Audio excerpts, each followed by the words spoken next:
Leksjon 1, ferieplanlegging. Hei Anna, jeg ønsket å få tankene dine om planleggingen av vår kommende tur. Å, absolutt. Jeg er så spent på at vi skal slippe unna. Hva hadde du i tankene? Vel, jeg trodde vi kunne holde ting ganske lavmælt og avslappet. Det høres perfekt ut. Jeg vil bare sørge for at vi begge har det veldig hyggelig. Definitivt. Jeg vil ikke overbooke oss eller pakke timeplanen for stramt. Bra samtale. Det skal være en sjanse for oss til å slappe av og lade opp, ikke føle oss forhastet. Nøyaktig. Kanskje vi kunne gjøre en blanding av noen planlagte aktiviteter og også bare gi rom for spontanitet. Jeg elsker den ideen. Å ha en balansert reiserute vil sikre at vi treffer høydepunktene uten å føle oss overveldet. Absolutt.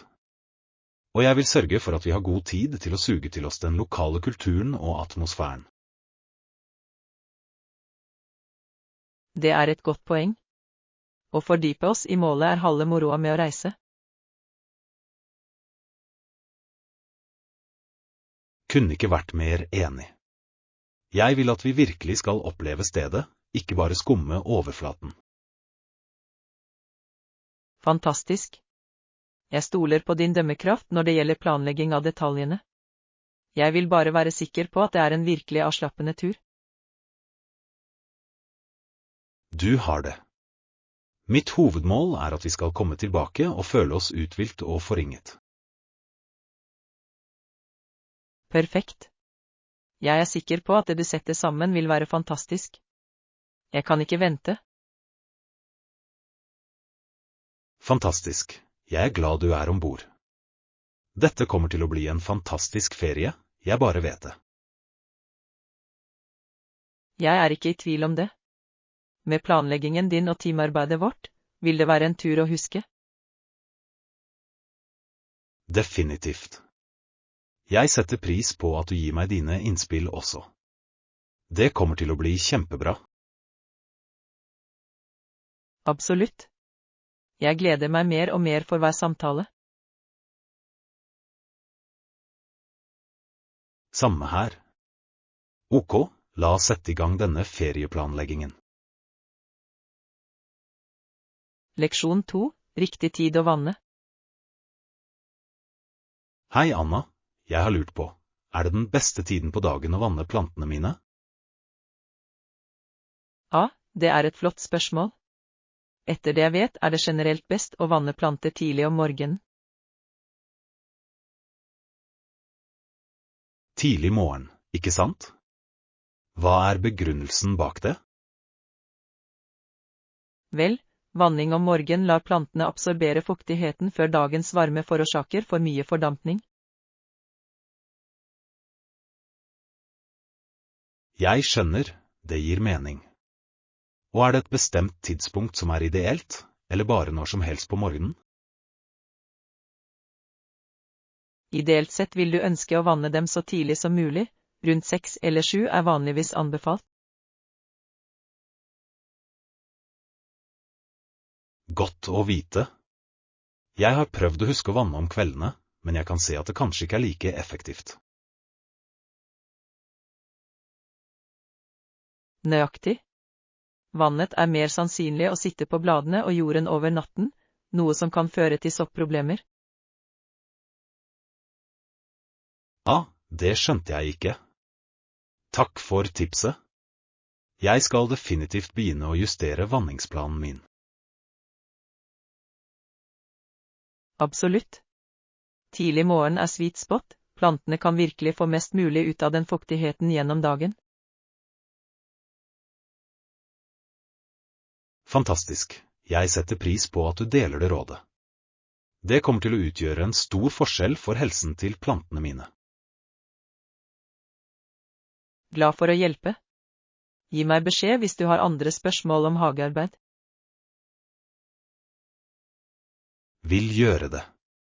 Takk igjen, Anna. Dette var virkelig nyttig informasjon. Leksjon 3, Spirits of Christmas Past. Hei, Anna. Fikk du med deg den feriespesialen på TV her om kvelden? Hvilken er det du sikter til? Det var noen festlige programmer.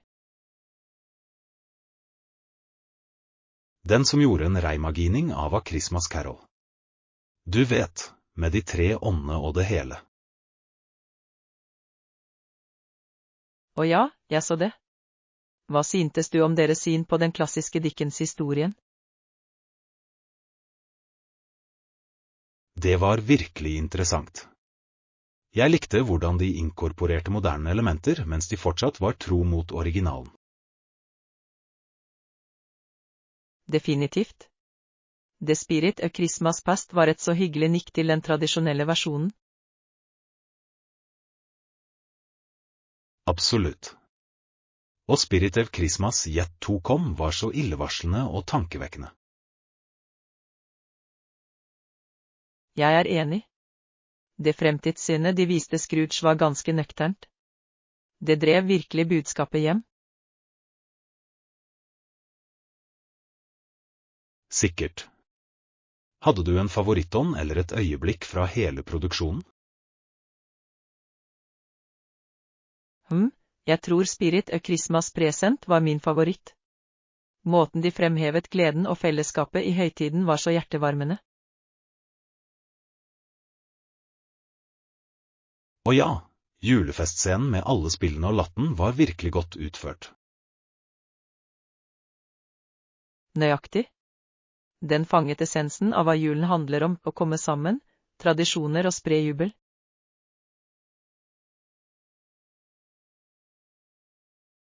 Helt. Jeg trodde det var en fin måte å kontrastere med ensomheten og bitterheten Scrooge opplevde. Definitivt. Det førte virkelig til viktigheten av å omfavne sesongens ånd, uansett omstendigheter. Kunne ikke vært mer enig. Det var en herlig nyinnstilling av en juleklassiker. Absolutt. Jeg er glad for at vi begge likte å høre på det festlige programmet. Jeg også. Det er den perfekte måten å komme i feriestemning på. Leksjon 4, Forvirring rundt. Hei, Anna. Husker du den feriefesten vi var på her om kvelden? Hva syntes du om det? For å være ærlig, ble jeg litt forvirret av hele greia. Følte du ikke det samme? Ja, faktisk gjorde jeg det. Jeg er glad jeg ikke er den eneste som var litt forvirret. Høyre. Det virket som arrangørene var like usikre på hva som foregikk. Nøyaktig. Spillene og aktivitetene så ikke ut til å flyte sammen. Absolutt. Og dekorasjonene var liksom overalt. Ikke særlig godt koordinert.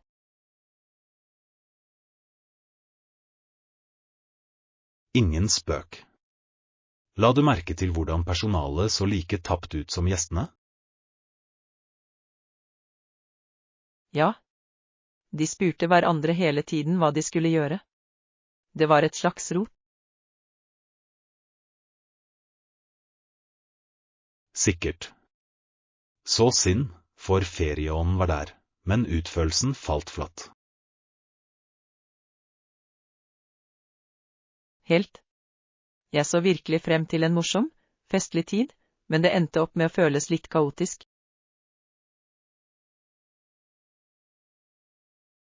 Samme her. Forhåpentligvis vil de lære av denne erfaringen og sette sammen et mer polert arrangement neste år. Krysser fingrene. Det hadde så mye potensiale, men dårlig planlegging la virkelig en demper på stemningen. Definitivt. Ja, vi hadde I det minste hverandre å være medlidende med. Haha, absolutt. Jeg glad vi klarte det sammen til tross for forvirringen. Jeg også. Her det håpet at den neste feriefesten vi deltar på mye mer organisert. Leksjon 5. Tips for eksternt arbeid. Hei Anna, jeg ville sjekke inn med deg om hvordan oppsettet for eksternt arbeid har gått. Og, det har faktisk gått veldig bra. Jeg føler at jeg har kommet godt inn I det.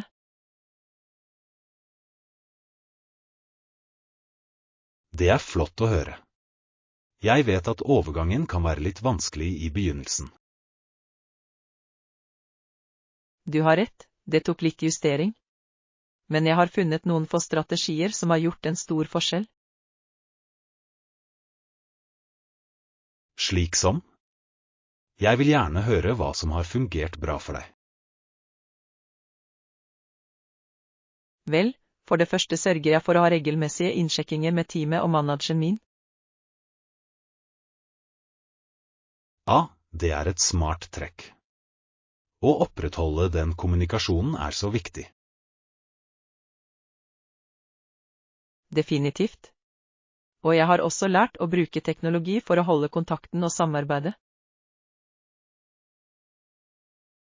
Godt poeng. Verktøy som videokonferanser og prosjektstyringsapper nøkkelen. Absolutt. De bidrar til å bygge bro når vi ikke kan være I det samme fysiske rommet. Glimrende. Og hva med å administrere din egen tid og produktivitet? Og, det en annen stor en. Jeg har funnet det nyttig å ha en klar daglig rutine og et bestemt arbeidsområde. Gir mening. Å etablere den strukturen og separasjonen kan være veldig fordelaktig. Nøyaktig. Det hjelper meg å holde fokus og unngå distraksjonene som kan følge med å jobbe hjemmefra. Jeg kan forestille meg. Og jeg sikker på at tidlig kommunikasjon med teamet ditt også avgjørende. Ja, definitivt. Vi sørger for å ha åpne dialoger og sette realistiske forventninger.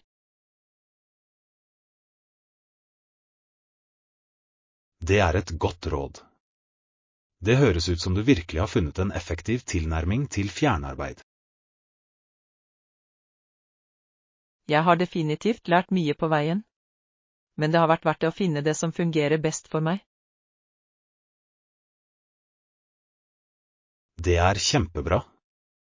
Jeg glad for at du har klart å få fjernoppsettet til å fungere så bra. Jeg også. Det har vært litt av en tilpasning, men jeg føler meg veldig produktiv og fornøyd med det. Glimrende. Jeg setter pris på at du deler disse tipsene. De vil være veldig nyttige for meg når jeg også navigerer eksternt. Leksjon 6. Dagligvaretransport. Hei Anna, klarte du å få alt på handlelisten din I dag? Du vet, jeg gjorde det. Jeg faktisk veldig stolt av meg selv. Jeg kom hjem med alt jeg trengte. Det flott å høre. Hva endte du opp med å plukke opp? Vel, jeg fylte opp frisk frukt og grønnsaker, ting som epler, brokkoli, spinat og paprika. Fantastisk, de høres ut som gode sunne stifter. Noe annet? Ja, jeg tok også med meg litt grovt brød, egg og noen andre ting som nødvendig. Kjempebra. Det en veldig avrundet dagligvaretransport. Jeg sikker på at du vil kunne lage alle slags deilige måltider med det. Det planen. Jeg gleder meg til å være kreativ på kjøkkenet denne uken. Jeg vedder. Å ha kjøleskap og pantry fullt av gode råvarer åpner virkelig for mulighetene. Definitivt. Og jeg prøvde å holde meg til listen min så mye som mulig for å unngå impulskjøp. Bra jobba. Det er så lett å bli avviklet i matbutikken. Å, du forteller meg det. Men jeg motsto fristelsen denne gangen. Stolt av min selvkontroll. Som du skal være. Det er en skikkelig prestasjon. Godt å gå, Anna. Takk. Det føles godt å ha et velfylt kjøkken, klar for noen smakfulle, sunne måltider. Det er jeg sikker på. Nyt alle dine ferske råvarer og sunne ingredienser. Leksjon 7. Dekorere Williamsburg. Hei, Anna. Visste du om historien bak julepynten i Williamsburg? Nei, jeg tror ikke jeg er kjent med det. Hva er historien der? Vel, på 1900-tallet fikk en pastor ved navn Dr. Goodwin, som var prest ved Williamsburg-kirken, ideen om å gjenopplive juletradisjonene fra kolonitiden. Ja, jeg skjønner. Så han ønsket å bringe tilbake de historiske dekorasjonene og skikkene fra den tidsperioden. Nøyaktig. Han var lidenskapelig opptatt av å bevare den autentiske følelsen av en kolonial jul. Det er virkelig fascinerende. Hva slags dekorasjoner og tradisjoner fokuserte han på? Etter det jeg forstår, oppmuntret han til bruk av naturlige, lokale materialer som eviggrønne grønnsaker, bær og tørket frukt. Og, det må ha skapt et så vakkert, rustikk utseende. Veldig passende for kolonitiden. Absolutt. Og han gjenopplivet gammeldagse julesang og lysgudstjenester. Hvor deilig.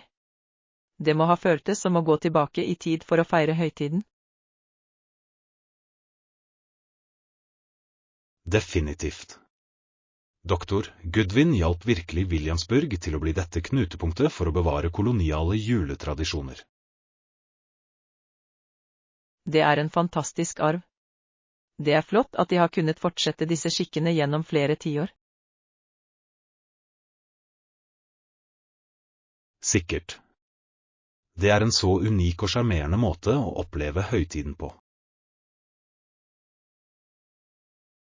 Jeg vil gjerne besøke Williamsburg rundt juletider og ta alt inn en dag. Jeg også. Det høres ut som den perfekte måten å komme inn i høytidens sanne ånd. Leksjon 8. Et lovende partnerskap. Hei, Anna, jeg ville ha en idé fra deg. Tror du bedriftene våre kan ha nytte av å jobbe sammen?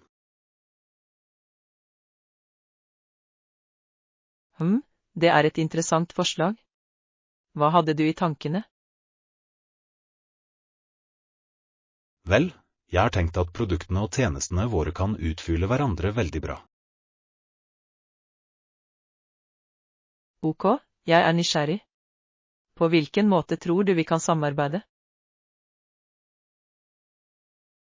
Jeg så for meg en slags strategisk partnerskap eller joint venture. Vi kan utvide rekkevidden vår og ta oss inn i nye markeder. Det høres lovende ut.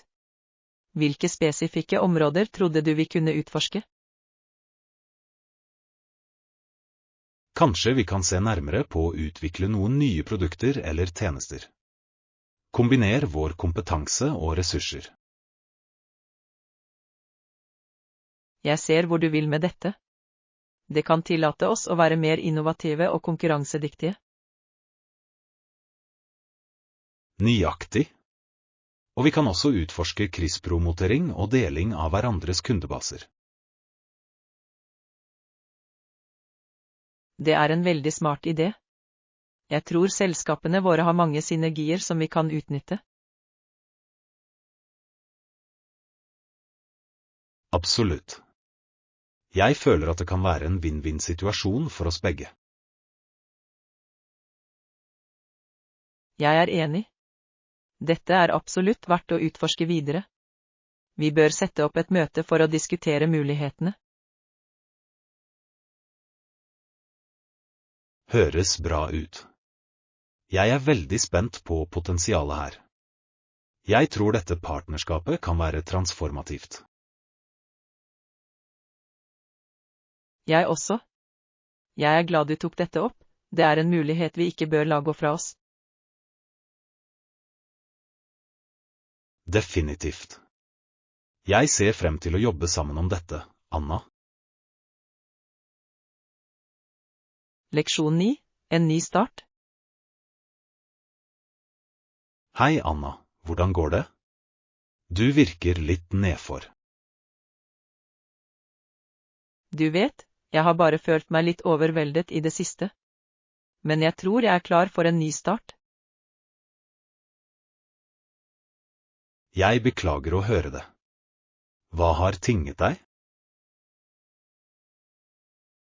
Og, bare det vanlige, arbeidsstress, personlige problemer, den slags ting. Men jeg er fast bestemt på å snu ting.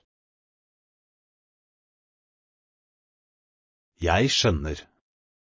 Vel, du vet hva de sier, når livet gir deg sitroner, lag limonade, ikke sant? Nøyaktig. Det er på tide for meg å ta kontroll og fokusere på det positive. Det er en flott holdning. Har du noen spesifikke planer i tankene for å komme deg tilbake på sporet? Det gjør jeg faktisk. Jeg skal prøve å rydde opp og organisere boarealet mitt. Det føles som et godt sted å begynne.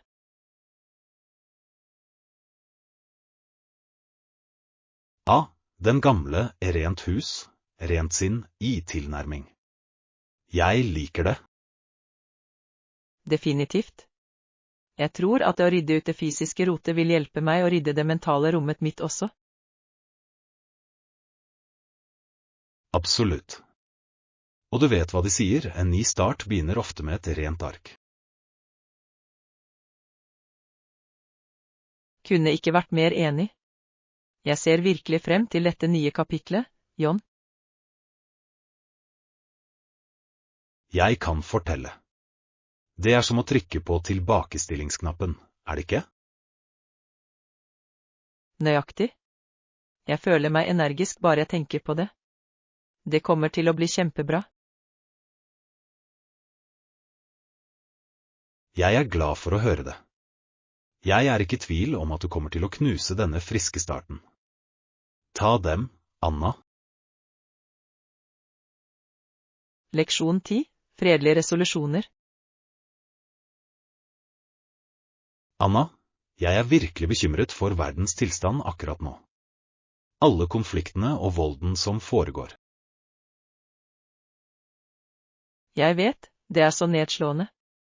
Det føles som om det er så mye splittelse og uro, gjør det ikke? Absolutt.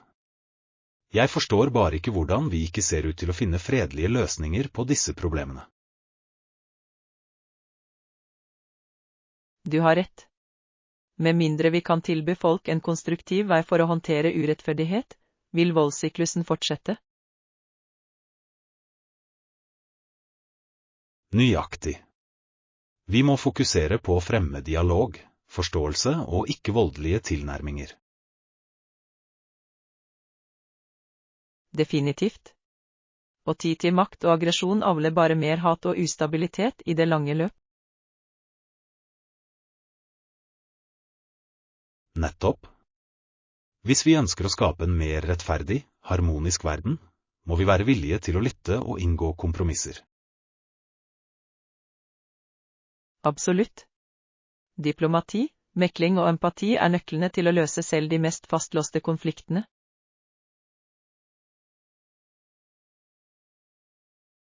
Kunne ikke vært mer enig. Vi må modellere disse verdiene hvis vi forventer å se varig, positiv endring. Absolutt. Det er den eneste måten å bryte fri fra denne nedadgående spiralen av konflikt og gjengjeldelse. Avtalt. Vi må være den endringen vi ønsker å se i verden, vet du? Definitivt. Hvis vi ikke kan finne en fredelig vei fremover, frykter jeg at konsekvensene vil være alvorlige for alle land på denne planeten. Det er det som bekymrer meg mest. Vi er alle i dette sammen, tross alt. Vi må finne en måte å sameksistere på. Kunne ikke vært mer enig, John. Vi må fortsette å presse på for ikke-voldelige løsninger, uansett hvor skremmende utfordringen er. Absolutt. Det er den eneste måten å skape en mer rettferdig, harmonisk fremtid for alle. Leksjon 11, morgenrutine. God morgen, Anna. Hvordan har dagen din gått så langt? Morgen, John. Det har vært en ganske bra dag. Jeg har faktisk akkurat kommet tilbake fra morgenløpet. Å, fint. Jeg har tenkt å begynne å løpe igjen. Hvordan finner du motivasjonen til å gjøre det hver dag? Det hjelper meg virkelig å føle meg energisk og fokusert resten av dagen. Dessuten er det en fin måte å starte morgenen på. Det er kjempebra. Jeg har alltid slitt med å opprettholde en konsekvent treningsrutine, for å være ærlig. Jeg kjenner følelsen. Det kan være vanskelig å gjøre det om til en vane. Men når du først gjør det, blir det så mye lettere. Noen tips du kan dele? Jeg vil gjerne komme tilbake til en vanlig treningsrutine. Vel, nøkkelen for meg var bare å gjøre det til en ikke-omsettelig del av min daglige timeplan. Jeg sperrer av den tiden om morgenen. Jeg skjønner. Behandle det som en viktig avtale i stedet for noe valgfritt. Nøyaktig. Og jeg synes at det å gå først om morgenen fungerer best før andre forpliktelser dukker opp.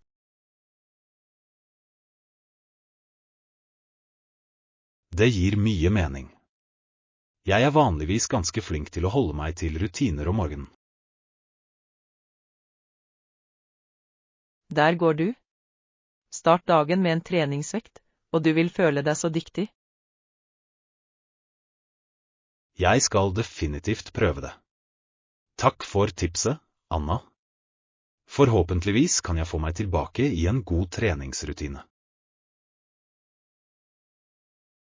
Jeg er sikker på at du klarer det, John. Bare vær tålmodig med deg selv og gjør det til en prioritet. Du har dette. Setter pris på oppmuntringen. Jeg føler meg motivert til å prøve det. Leksjon 12, bekjempe seksuell trakassering. Hei, Anna. Har du hørt om de nye lovene som tar sikte på å begrense seksuell trakassering? Ja, det har jeg. Det er på tide at vi tar sterkere grep mot denne uakseptable oppførselen. Absolutt. Disse nye retningslinjene er utformet for å lære folk at seksuell trakassering er galt. Nøyaktig. Sterkere straffer og mer omfattende treningsprogrammer er avgjørende.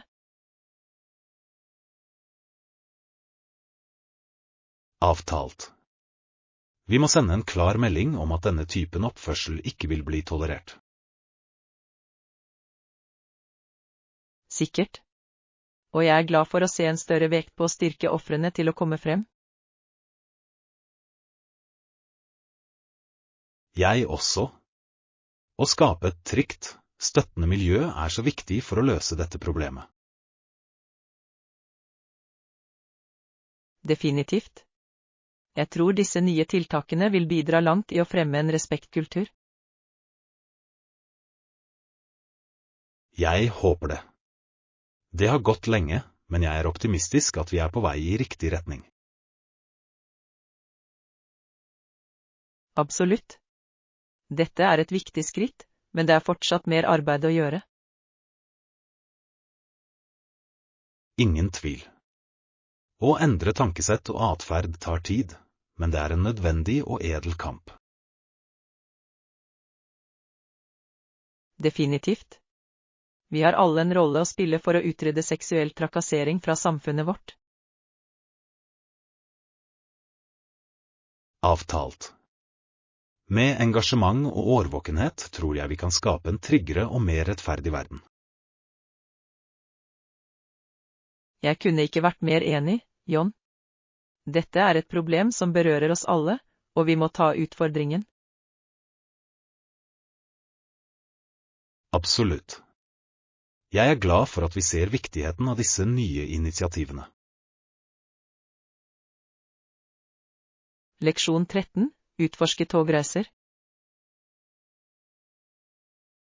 Hei Anna, jeg snakket med en venn her om dagen som foreslo at jeg skulle prøve ta toget i stedet for å kjøre på neste tur.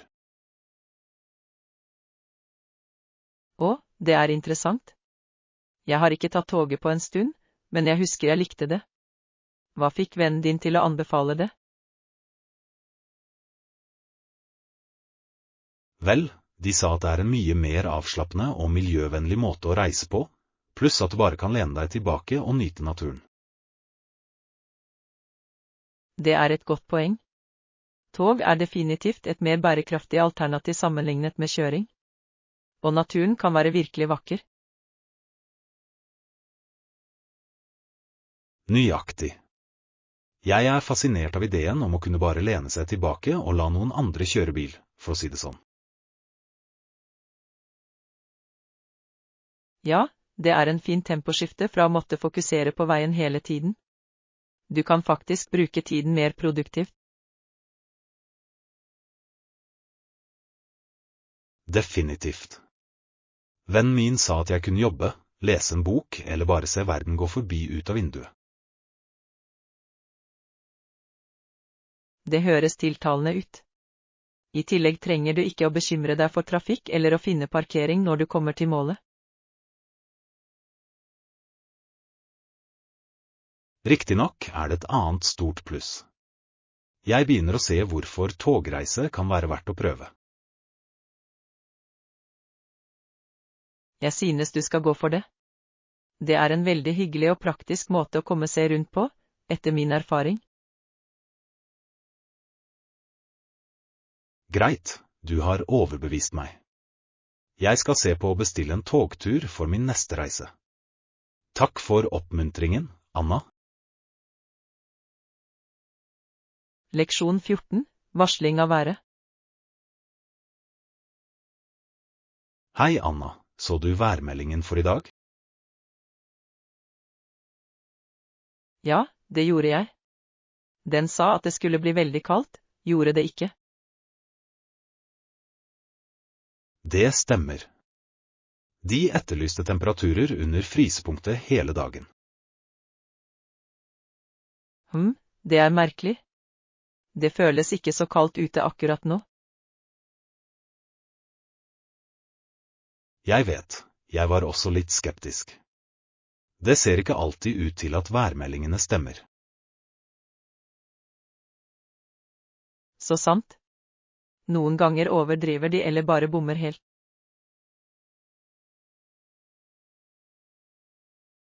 Nøyaktig. Jeg har hatt planer ødelagt før fordi prognosen var langt unna. Jeg også. Det kan være veldig frustrerende når du tar avgjørelser basert på værspådommene.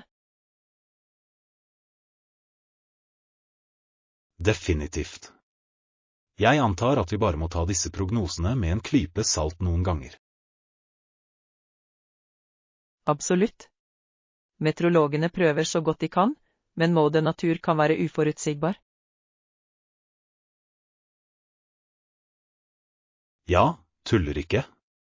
Jeg er bare glad det ikke er så iskaldt som de sa det ville være i dag. Jeg også.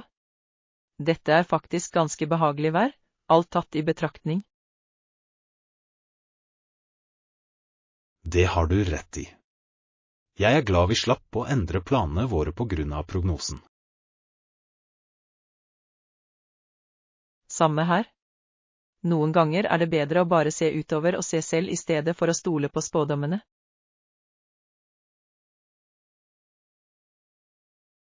Absolutt en god leksjon å huske på. Du kan ikke alltid stole på værmeldingene, det er helt sikkert. Leksjon 15. Romfasiliteter. Hei Anna, hvordan har hotellrommet behandlet deg så langt? Det har vært flott, John. Rommet er veldig hyggelig og komfortabelt. Fantastisk, jeg er glad for å høre det. Hva slags fasiliteter har den? Vel, for det første er det et anstendig stort skap hvor jeg kan henge klærne mine. Det er praktisk. Det er alltid godt å ha litt lagringsplass. Nøyaktig. Og badet er veldig rent og moderne, med fine toalettsaker.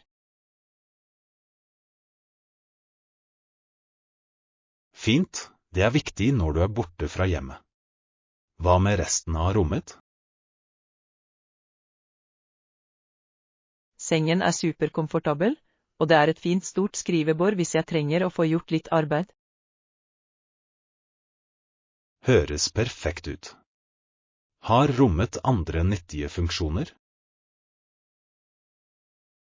Ja, det er et minikjøleskap, som er flott for å ha litt snacks og drikke for hånden. Å, det er praktisk. Og jeg antar at det også er en TV for underholdning? Definitivt. Og Wi-Fi-tilkoblingen er veldig rask, noe som er avgjørende for meg. Fantastisk, det virker som de har tenkt på omtrent alt. Ja, jeg er virkelig imponert over det generelle oppsettet. Den har alt jeg trenger og mer. Utmerket, jeg er glad du liker oppholdet ditt. Høres ut som et ganske velutstyrt rom. Absolutt. Det gjør forretningsreisen min mye mer komfortabel og praktisk. Det er flott å høre. Noen ganger kan de små tingene utgjøre hele forskjellen. Sikkert. Dette hotellet har definitivt overgått forventningene mine så langt. Fantastisk, jeg er glad for å høre det. Nyt resten av oppholdet ditt, Anna.